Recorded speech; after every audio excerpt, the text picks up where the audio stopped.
जंगल में एक बार बहुत जोर की बारिश शुरू हो गई। आसमान में बादल गरज रहे थे, बिजली कड़क रही थी और पानी ऐसे बरस रहा था जैसे आसमान से नदियां उतर रही हों। हर जानवर अपने अपने घर में सिमट गया। खरगोश अपने बिल में, बंदर पेड़ के नीचे बने घर पर, हाथी अपने घने पेड़ों के बीच बने सुरक्षित कोने में और चिड़ियाओं अपने घोंसलों में। लेकिन जंगल का एक बाघ बहुत परेशान था। उसकी एक पुरानी गुफा जो कुछ दिन पहले भूकंप से ढस गया था। वह सोच रहा था कि किसी दोस्त के घर जाकर बारिश से बचा जाए। सबसे पहले वह हाथी भोलू के पास गया, दरवाजे पर खटखटाया और कहा, भोलू भाई, क्या मैं आज रात तुम्हारे पास ठहर सकता हूं?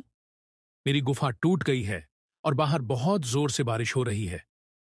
हाथी ने थोड़ी देर सोचा, फिर बोला, माफ कीजिए बाघराज, मेरा घर छोटा है और तुम्हारे जैसे बड़े शरीर के लिए जगह नहीं है। कहीं और देख लो।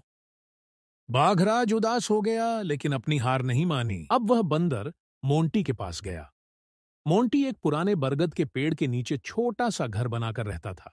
बाघराज ने आवाज लगाया, मोंटी भाई, बारिश से बचने के लिए मुझे कहीं सिर छुपाने की जगह चाहिए।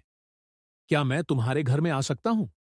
मोंटी ने डरते हुए कहा, बाघराज, तुम तो हमारे जंगल के राजा हो, लेकिन तुम्हारे पंजे और दहाड़ से मेरे बच्चे डर जाएंगे और मेरा घर इतना छोटा है कि तुम मेरे घर में नहीं आ पाओगे।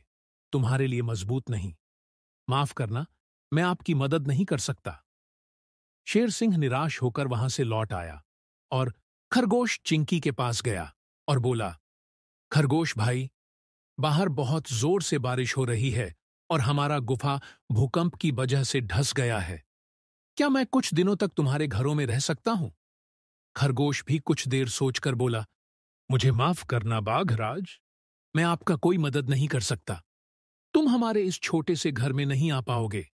बाघ निराश होकर वहां से लौट आया और लोमड़ी फुंदरी के पास, फिर उल्लू बाबा के पास, लेकिन सबने कोई न कोई बहाना बनाकर उसे मना कर दिया। बारिश और तेज हो गई।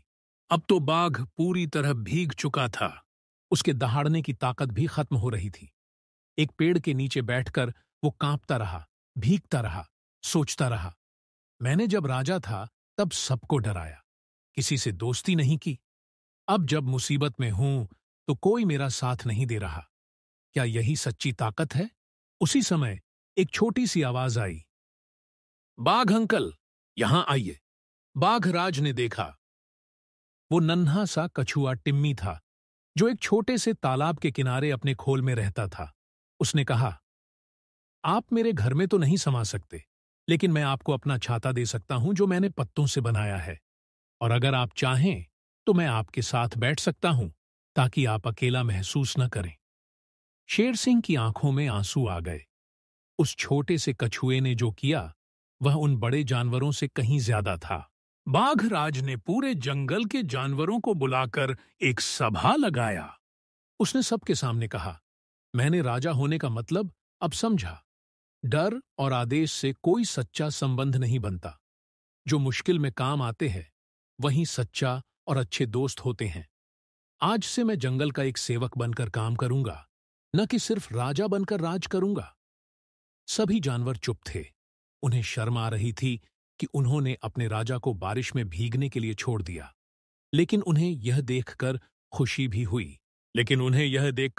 भी हुई कि बाघराज ने सबक सीख लिया था और अब वह बदल चुका था।